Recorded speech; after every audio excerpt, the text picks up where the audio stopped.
welcome everybody. Thank you for coming. I love when people come to our meetings. It's a lot easier than us answering emails all the time, so we love when people come. I want to start out by definitely thanking and my sincere gratitude to our Board of Ed. This particular year has been a very difficult budget season, and without their leadership and their ability to listen to us go on and on about fiscal responsibility, we wouldn't be where we are today. So I'm very grateful for their commitment to our leadership and to our administration and everybody. So thank you. Before we even start, thank you very much, sis. I really appreciate it. So I want to start by saying throughout this budget process, our main goal has been to protect the student experience. It is very important to us that we preserve as many programs as we can so that we do not disrupt what the students are doing. Our approach has always been grounded in careful planning, shared responsibility, and the commitment to making sure that high-quality education opportunities are offered to our students. We also must, at this time, prioritize supporting our teachers, and we also are prioritizing keeping our core leadership and maintaining that support. But at the core of this budget, I want to emphasize that it is about balancing fiscal responsibility at the same time that we do offer those high-quality educational experiences for students. So I really just want to know we are focused on excellence, and we do value our programs that we have currently. I put this slide up for the public. The Board of Ed, myself, Mr. Toomey, and our administration are well-versed in the education system. And we hear that all kinds of districts across New Jersey are basically what we call experiencing the perfect storm. We have higher costs going for health care. We have increase in transportation, increase in special education. And what districts are experiencing across New Jersey are budget shortfalls, staff reductions, and very, very difficult financial decisions. What I wanted to stress, it is not unique to Hanover Township. This is what we call a statewide trend, and this is basically shaping the challenges that we're experiencing currently in this budget that we built. So I really want you to take a moment here. There are local districts on here, and you're familiar with other towns around here that are in the same boat that we are, rising costs across the state of New Jersey.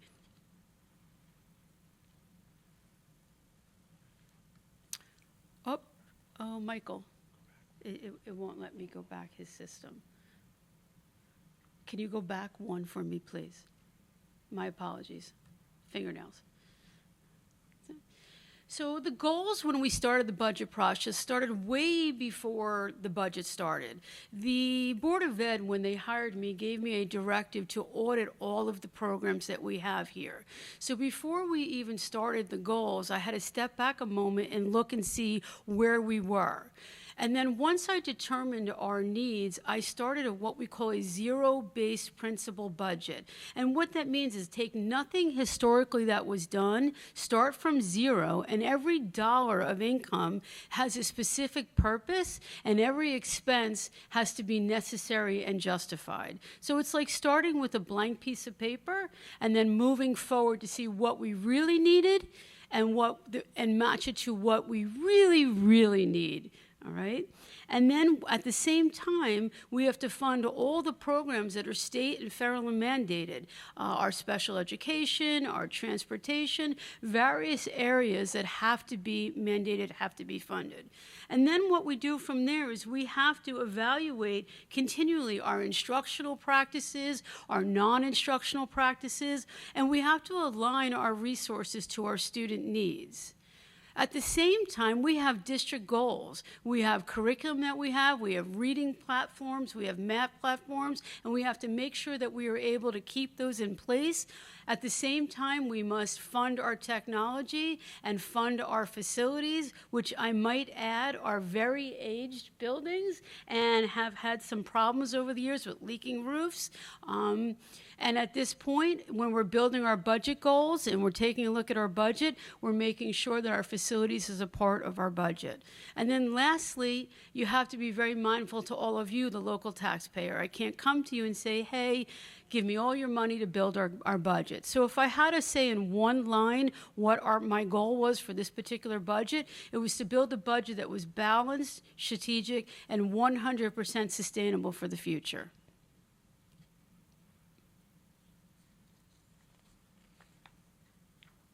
So as I stated earlier, the process is not an overnight task. It is an ongoing task. It even started before I thought of next year's budget when they hired me in August. So what I needed to do was identify instructional needs. You would think that would be easy because all along we offer Spanish, we offer math, we offer reading. But over the year, things change. People's needs change. We have to assess instructional gaps. We have to monitor, set our class sizes and our sections. So that's kind of where we start. And October is a month where we as a district and everywhere in New Jersey have to report out our enrollment. So about October and leading into the fall, we divert a little bit and we go and take a look at facilities and transportation. We look at technology. And then a little bit after the fall, like December through March, we then dissect our budget. We go and take a rigorous line-by-line item and we take a look. Because by December, we have an idea of where our enrollment is going to be. We have an idea, the rumors start of will we be funded and how we'll be funded. We meet with county executives on what we should be building into our budgets and what type of grant funding will be cut or will be given to us. So about December through March is where we do our rigorous line-by-line dissection. And what we do is we take a look at our actual spending requests to make sure that every dollar is justified. And that goes back to my zero-based principle. We do not just say we bought something in a previous period that we're going to go forth and do it again. It has to be justified and necessary. So what the problem we have going on here is we have a decreased enrollment, and that is requiring adjustments to align our staffing and our resources with our program needs. And like I said, a perfect storm. Unfortunately, across the state, every district has seen a double-digit increase in healthcare costs, and our district is 23%. We've seen a 20% increase in utilities. I don't have to explain to you. You can see your home bills. The difference for us as a school, we are billed at a commercial rate, which even has a higher increase than what we see at our personal homes.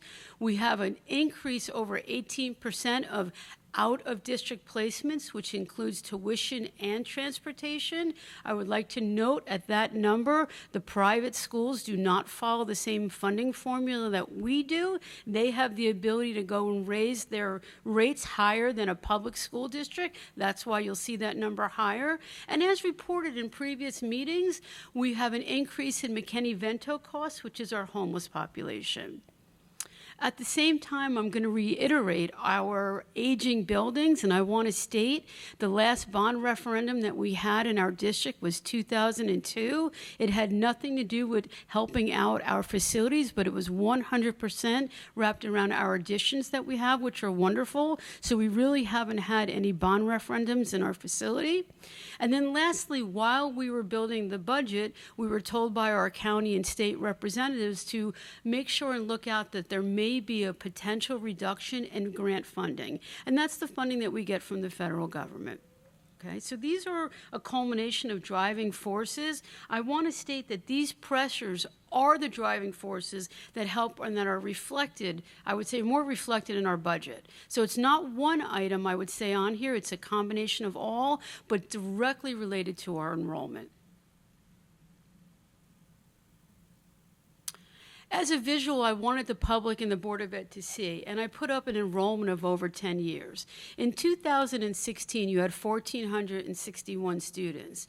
Today, you have a decline of over 235 students.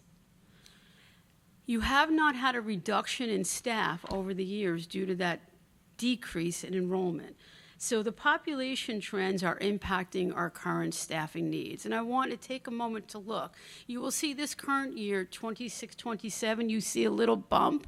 I think eventually you may see over years an increase if more building goes on. That bump is just some kids that we have coming in through the kindergarten because of some of the programs I'm going to discuss that we have that we're bringing in district. So people should be asking, what have you been doing in district to save money? So I want to start by saying what we do. And this is prior to this administration. We are purchasing through cooperative partnerships, one being through energy through ACEs. Another one, a lot of our supplies go through N.J.S.A. Our transportation goes through Morris County Services, Ed Services. We buy our technology through E-Rate. So there are a lot of partnerships that we leverage. Additionally, we're very fortunate to be in a wonderful town, and we're able to pool our resources. So we have a township where this year, our town DPW, they took our lot and they said, we'll help you out and we'll plow it. We will supply you with salt. They do our fields, they mow them, they give us our fuel, we buy our fuel from them, and lastly, they helped us greatly this time around. For anyone that's picked up their son or daughter, they filled our potholes. Especially at B Meadow, I should state. So we are doing things to have strategic partnerships so that we can contain costs right off the bat, even before we build our budget. So we're always looking for ways to save that we can make different partnerships that we have going on. All about collaboration and education. When I spoke about a little bump in enrollment, I couldn't be more pleased to be working with our Director of Special Services. She has taken on this plight to bring in-district programs to our school. That does, as a BA, help us in cost savings, but it has greater reach. It allows our students to be in their home district, to be with their peers, So next year, we are going to be introducing a new elementary multiple disabled class, but I have to give kudos out to this year. For the public who doesn't know, this year, we added a new LLD program into the middle school, and we added a full-day preschool disabilities class. So why I say it's great that our students are coming into our home district, which I think educationally is beyond sound. Fiscally speaking, I don't think that we realize not only do we have to send them to the private schools, these students that have needs, we have to bus them. So when I say that the schools have a right to raise their fees the way they want, transportation additionally is going up at the same time. And we place our kids in the most appropriate placements, but now that we have this Director of Special Services building our programs, it is really controlling our long-term costs, and it's really helping the students. So kudos to the staff that we have.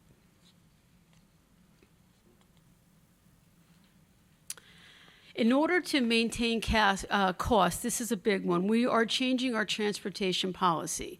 For over many years now, our district has given what we refer to as courtesy busing. And what that means is the radius that you'd be bused is a 1.5 miles. In the state, it is mandated that you do a 2.0 mile radius. And basically what that means, if you live within 2 miles next year, you will no longer be eligible for courtesy busing, except if you are in a hazardous route. So really, all the districts around us are following state mandated. We've been very fortunate over the years to offer courtesy busing. But upon auditing our areas, it is not conducive for us to do so. We must try and cut down on cost. And that does include kindergarten. Thank you, Mr. Toomey. And I have to state, our goal in the Transportation Department has always been to be efficient and to maintain cost. But during the year, Mr. Toomey and myself have received numerous phone calls. And it's been like this: can my child be bused? My job has changed. Can I put my child on the bus? I can't take my child to school. And unfortunately, at the time, we were not set up with policy and procedure to offer what we referred to as subscription busing. We had to decline all of those parents. So in addition to changing our parameters from 1.5 to 2 miles, we are so excited now to offer, if the parents would like, subscription busing. And what that means, if you live under the 2 miles and your job means that you can't take your child to school or for any other reason, we are offering it at the cost that it costs us to transport children. So for one student, it's $700, which comes to $3.80 a day. For 2 students, it's $900, which comes to $2.45 per student a day, and for our families, $1,000.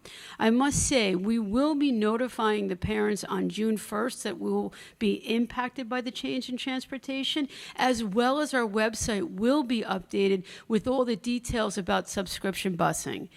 We will also be sending out blasts, Mr. Toomey, so that we have all of the policy and procedures so that all of the public understands what's going on. And I'm super excited because it was very difficult saying no when the parents called. Sorry, we have a bus, we have a route, but we're not set up for subscription buses. So I'm super excited about that for the parents that really need it.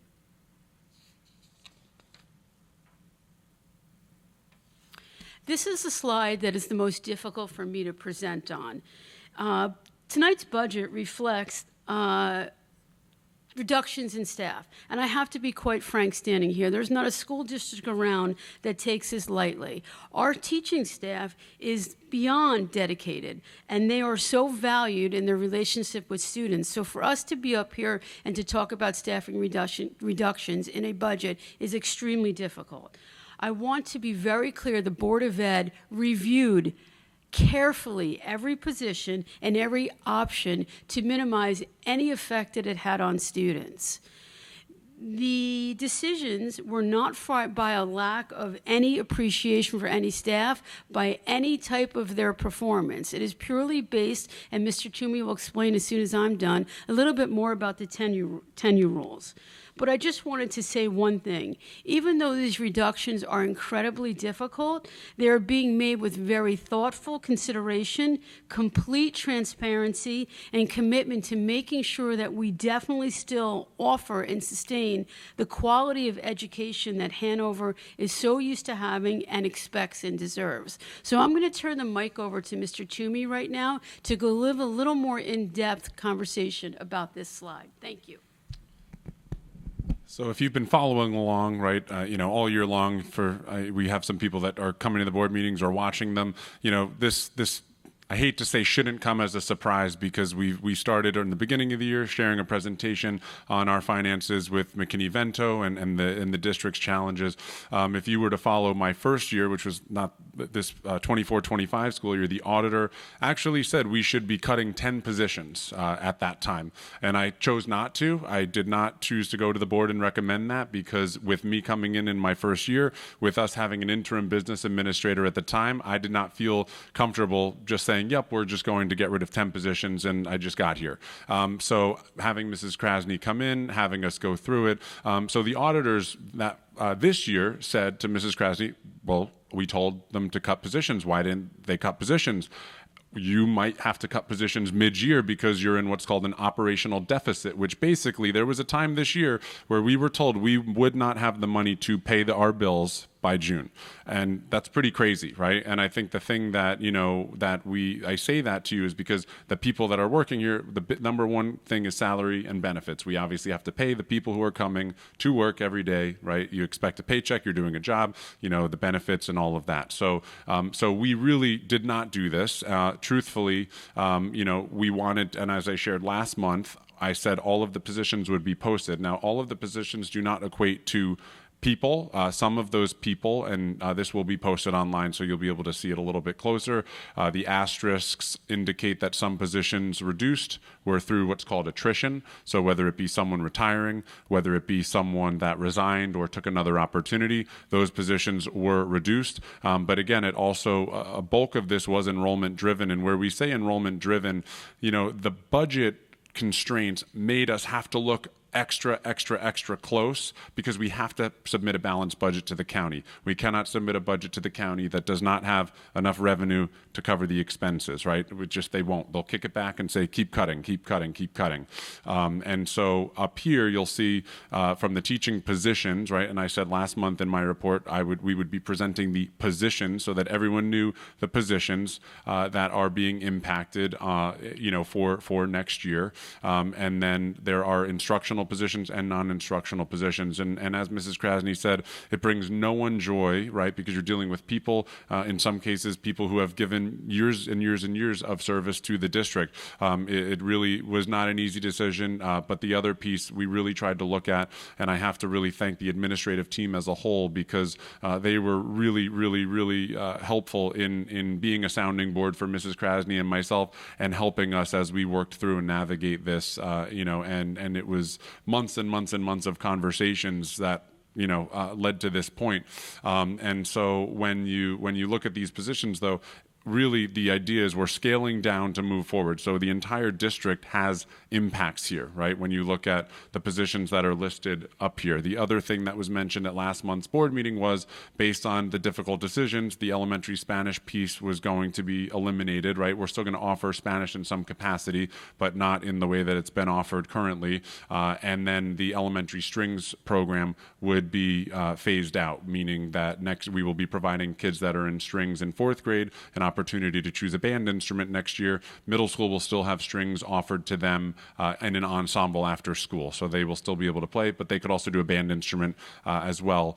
The other piece with the strings portion is that Whippany Park High School does not have a strings program. And so we have kids that are, and we're not the same district, right? If we were a K-12, we might be having different conversations. So we also did look at the articulation piece of where we're articulating up.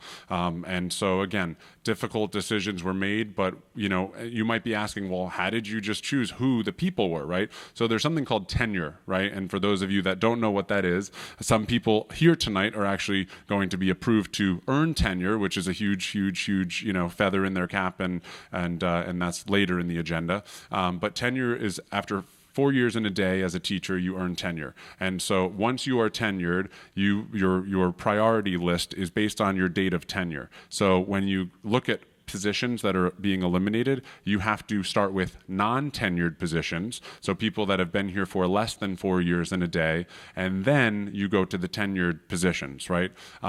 The other piece is if someone is tenured and has a certificate that they could be working under, they get to bump a non-tenured teacher. So when I tell you this is something, and I will say this, I ran everything through our board attorney, because this is something that we want to make sure that we are doing as carefully and diligently, not haphazardly or putting names in a hat, but there is a required process of how we have to go through this. If you are a tenured teacher or staff member that gets reduced in force, we have to give you a letter that essentially tells you that if we were to add that position back, you have to be the first person to be called forever, like indefinitely, until, and so let's just say, I am not here anymore, and there has to be documentation for the next superintendent to know that I have to call, John Smith to offer him a position back, right? So and they can decline the position, but we have to offer the position.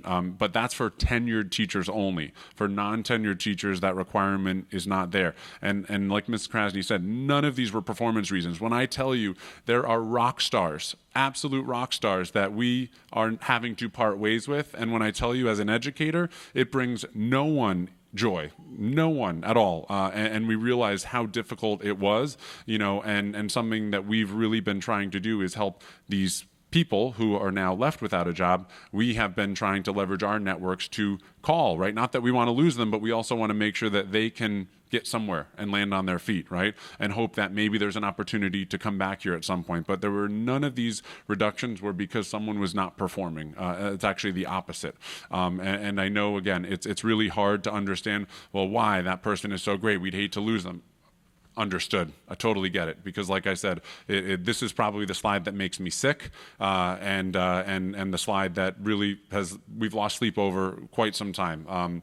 And so as far as how this looks moving forward, there are some things that still have to be worked out, right? We are working with the administrative team to make sure, like I said, from the student experience point of view, the real impacts that they're going to be seeing are the elementary Spanish and the strings at the elementary school, right? Those are the programmatic impacts. Everything else, the child will still be getting the experience that they had. It might be someone different than they have had, but they will still be getting that experience. And so, like I said, I wanted to emphasize that when you look at all of those positions, every part of the district was kind of impacted. It wasn't just one department was entirely scaled back. And the reason for that is we had to scale down, but also our sections have gone down because of that, right? You had sections, and I forget the exact number that I had shared, but we've gone down probably almost a dozen sections over the 10 years, and I have an exact number, so please don't quote me on that.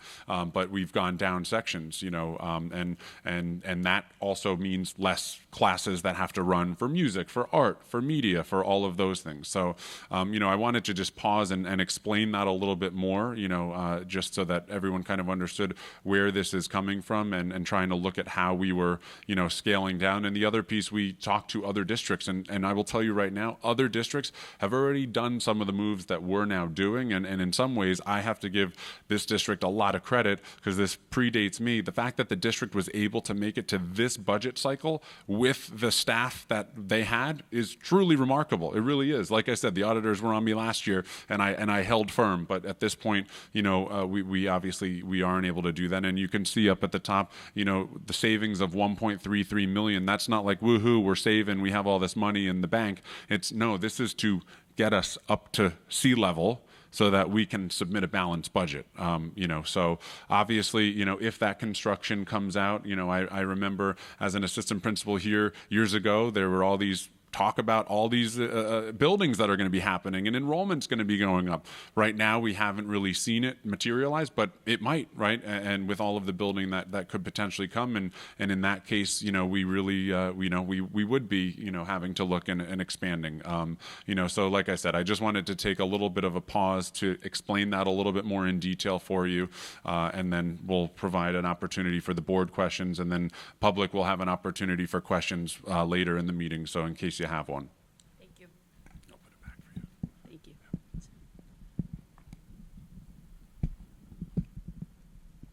Oh, God. There you go. Maybe. You want to hold it? Yeah, just Absolutely. hold it. Thank you, Mr. Toomey. It's like a tag team up here. Okay, so now we're going to delve into the budget. Here's my part where I can get into a little more detail. So I put a slide up here about the major components of a general budget, and I think most of you know that most of the budget in schools is benefits and salary. And not that we don't value our teachers, it just takes up nearly, in this district, 77%. But what that shows us in this district, that it reflects that we have an investment in high-quality staff, and that we believe direct support for students is important. I will say other avenues that we have that are major components are out-of-district tuition costs are about 4%, transportation costs are about 6%, our related extraordinary service at 2.48. Even though I tell you that energy is going up through the roof, it is still significant. It's 1.75%. Collectively, the breakdown of these demonstrates the vast majority of how our budget is committed to core instructional and student-centered. With the 77%, it does show you that most of our funds are going towards student-facing opportunities. And these are just the major components that make up a little over 92%. If we want to get into a little more granular so that the public understands, here's a pie chart, and this pie chart shows us that a quarter of the budget goes to our benefits and a quarter goes to general instruction. And that really also then shows you that most of our budget goes to direct instruction. It really reflects strong investment in staffing, and it does show great investment in classroom support. The majority also, I want you to know, ensures the resources are focused on what's going in the classroom. 18.6% up there is our special or related services, and all of that is student-facing, so that you understand, which makes us really a wonderful district.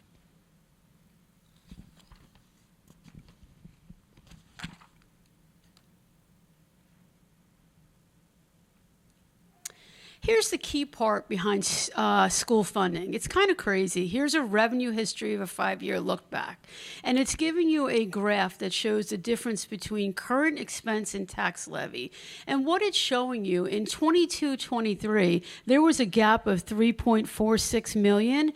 And this year, we're $3.2 million. And basically, the positive takeaway from that is that we are narrowing slightly over time the gap between what you as a taxpayer pay and what we spend. Ideally, it should be a very little gap. But in our district, we are primarily funded by the taxpayer. So even though there is an ongoing gap, the key driver here is that the budget decisions that we've seen throughout the presentation, it is narrowing, which is a good thing for our district.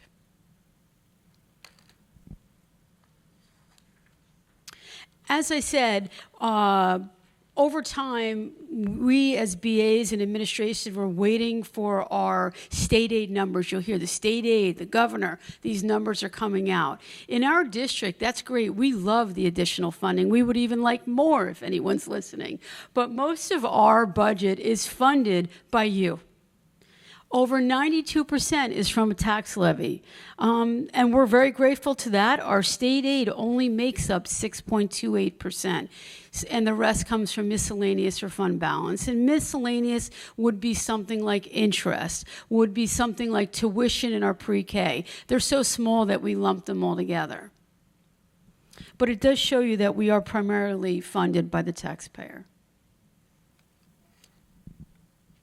Here's a breakdown, because this year when we were building budgets, it was kind of a crazy time, I want to explain. We were all told by the county to build 3 budgets, which makes this the craziest year. We were told to build one budget where we weren't going to get any state funding. We were told to build a second budget where we would get slight state funding, and then we were told to build a budget where it was flat. We were waiting for our state aid numbers to come out, because even though it's a small amount of money, and this year we've increased $113,332, it does help. And in this year, and in most years, it generally tends to help support our special education. So while I was building the budget, I knew that we were getting an increase in special education, and I couldn't go to the public over and over again, so I was kind of waiting for the state aid numbers to come out. And we were told when it was happening that you were either going to go up 6% or go down 3% because of the new governor and leadership. They didn't make the changes. They just tried to keep it the same as previous administration, which in our case is wonderful. We went up 6%.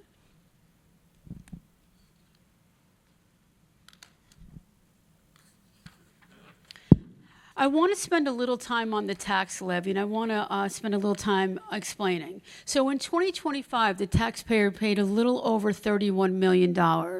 In school funding, in 2010, Governor Christie came out with a rule. He tried to help the taxpayer and say school districts can only raise their tax levy by 2%. I don't have to tell you, I look at my PSE&G bill. There's no way that is only going up 2%. So you can only imagine what our utilities are going up.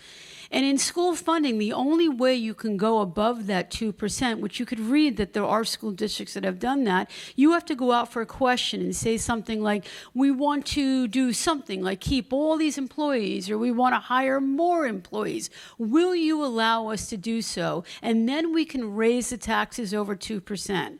The only other reason that we can go over 2% are something called healthcare adjustments or enrollment adjustments. The government's very kind. If you see a spike in enrollment from year to year, they will give you some funds. If you see a spike like we're having this year, unfortunately, in healthcare amongst all the districts, they give you what's called a healthcare adjustment. So in the graph, you will see this year we are at 5% tax levy. We are not allowed to go over that 2% that I explained, only due to the healthcare waiver and enrollment.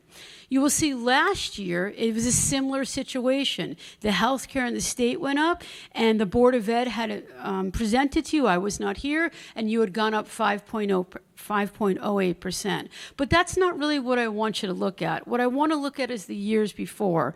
You've always been consistent and stayed between 0, you had a choice, and 2%. Kudos to the town for doing so. It's positive that you stayed at 2%. And it's great that it shows that you had growth when you needed to and growth when you didn't need to. So it's really great that we were able to use our cap when we can and when we can't. But I do want to know there's only exceptions to going above 2% is if it's voter approved by question. Okay? And the last slide is the most important slide for everybody sitting in this audience. How does it impact me? So this year's wonderful in Hanover Township. Our ratables have gone up, which is great. It helps your tax levy and it helps your tax rate. I'm excited about it. I'm hoping there's more building going on that decides to do something with some of the areas around here.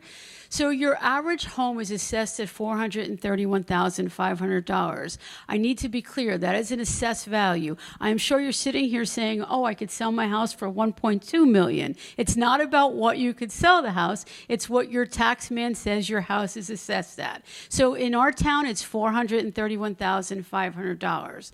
In 2026, at that house assessment, your school tax will be $3,646.61. It sounds like a large number, but what I want to say is over last year, we are increasing $168.29, and that equates to $14.02 per month. Also, if you want to calculate it on your own house, I put on the slide, per $100,000, it comes to $32.98, which I think is pretty good in our environment that we're in with raising costs.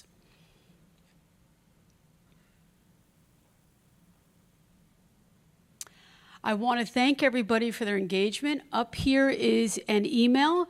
If there's any questions to the presentation, which will be online with our user-friendly budget, if you have any questions, that email goes directly to me. I would love to hear them. I will love to answer them if you can't get it out of the presentation or any of the user-friendly budget that's going to be up there. I really appreciate your time. And thank you to the Board of Ed. I really appreciate your commitment to being fiscally responsible.